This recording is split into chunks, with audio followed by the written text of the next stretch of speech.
Dogs with sensitive skin. I hear about this all the time. I get a lot of questions about it. This is one of the most common things that veterinarians are hearing about right now. It seems like dogs with sensitive skin is a major issue.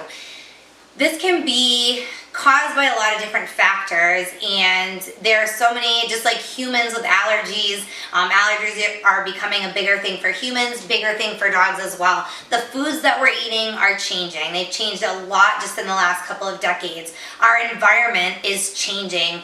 Depending on the region that you live in, it may be hotter than normal, drier than normal, more humid than normal, colder than normal. So there's a lot of changes going on in our world, and that's creating changes in how our bodies are reacting to that. And the same can be said for our dogs. So if your dog has sensitive skin, it may be caused by allergies. It may also be caused by weather. It may also be a genetic condition that he has. Some dogs have drier skin than others. Some have more oily skin than others. Some have more sensitive skin than others. So these are the things that you need to take into consideration when you're thinking about your dog's sensitive skin.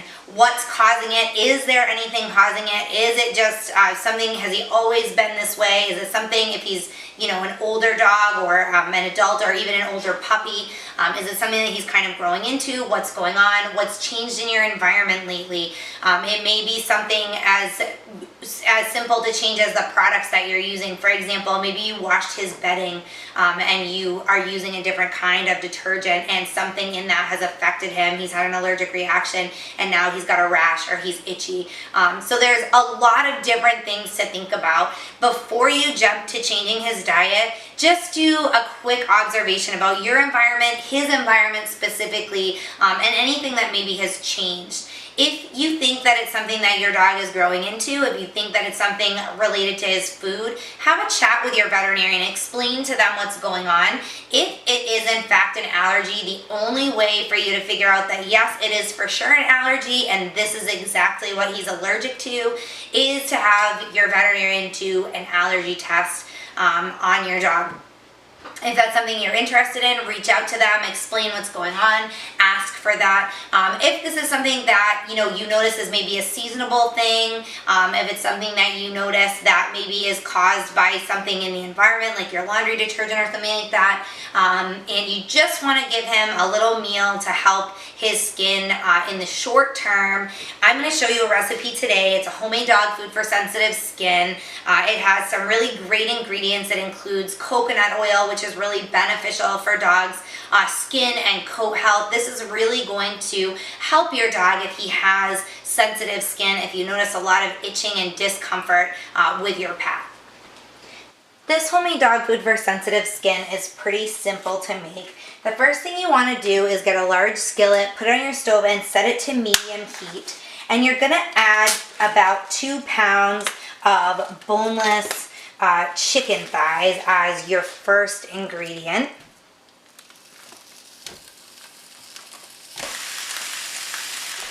You also want to add 1 cup of shredded red cabbage, and as this cooks it's going to soften up, so I'm just sort of breaking up and sprinkling it out, but it'll soften up a little as you cook everything down. You want to add 1 cup of spinach, fresh spinach, and again, you can just add the spinach leaves if you want. You can tear them up a little bit. As they cook down, they're going to wilt and be a lot easier to mix into this dog food. You also want to add an apple that's been cored and peeled, and I'm just going to chop mine up into small pieces. This is going to become quite mushy as the food all mixes together, but I'm just going to chunk it up to make it easier to mix through the food right now. And your final ingredient is 2 eggs. Oh, sorry, this is your second to last ingredient. You're going to add 2 eggs, and you're also going to add some coconut oil. Some owners like to add the shells into their recipes for some added calcium for their dog. If you don't add a calcium supplement and you want to add the egg shells for your dog, that's totally fine. I do that a lot instead of adding a calcium supplement. This Eggshells are a great source of natural calcium. And now the real final ingredient is a tablespoon of coconut oil. So obviously that will melt down as you go as well. As soon as everything starts to heat up, that'll melt down just fine. So you want to put the cover on this, let it cook for just a couple of minutes. Everything will wilt down, as I mentioned, and then you can start to mix it in. You'll notice that you're able to start mixing everything. The eggs will start cooking. You can start mixing those around, and the chicken will start cooking. And you can start breaking that up into smaller bite-sized pieces that are appropriate for your dog's size. Now you can see everything's cooking down well. I'm able to mix things around, flip the chicken over to make sure that gets thoroughly cooked. You can see the eggs are starting to cook up a little bit. And now what I'm going to do is cover this, and again, this is on medium heat. I'm going to cover it and let it simmer for about 15 minutes. Once you've had it simmering for about 15 minutes, you can see that you'll be able to break the chicken up into smaller pieces. Like I said, the size that is appropriate for your dog. We have a Labrador Retriever, so the pieces don't need to be super small for her, but if you have a small Yorkie or Pekingese, you might want to make sure that the pieces are very small and appropriate for them. So maybe get a knife and a fork and shred up the chicken or cut it into smaller pieces. And once the food has cooled, you can take it off the heat now that the chicken's thoroughly cooked. And once it is cooled, you can feed it to your dog. So this is our Beagle Molly enjoying this homemade dog food for sensitive skin. You can tell that she loves it. I would recommend feeding about half a cup for every 20 to 25 pounds of body weight. And you can store this food in an airtight container in the refrigerator for 3 to 5 days. You can also store it in an airtight container in the freezer for up to 3 months. If you have any questions about this recipe, feel free to email me, Samantha@topdogtips.com. I hope your dog enjoys this food as much as Molly does.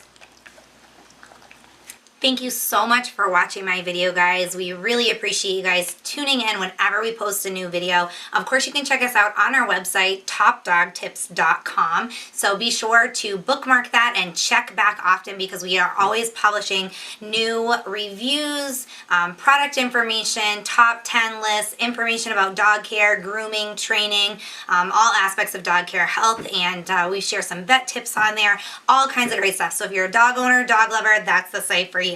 Also, be sure to find us on social media. We are on Facebook, Twitter, Instagram, Google+. You can find us on Pinterest as well. So make sure to follow us, and then you'll stay up to date with everything that's going on our website and on our social media. You'll see all the newest videos whenever they're posted. And of course, make sure to subscribe to our YouTube channel right here. All you have to do is go to YouTube, search for Top Dog Tips. We're right there. Subscribe, and you'll get a notification every time I post a new video. So be sure to do that. Thanks again for watching, guys, and I'll see you back soon with another great Top Dog Tips video.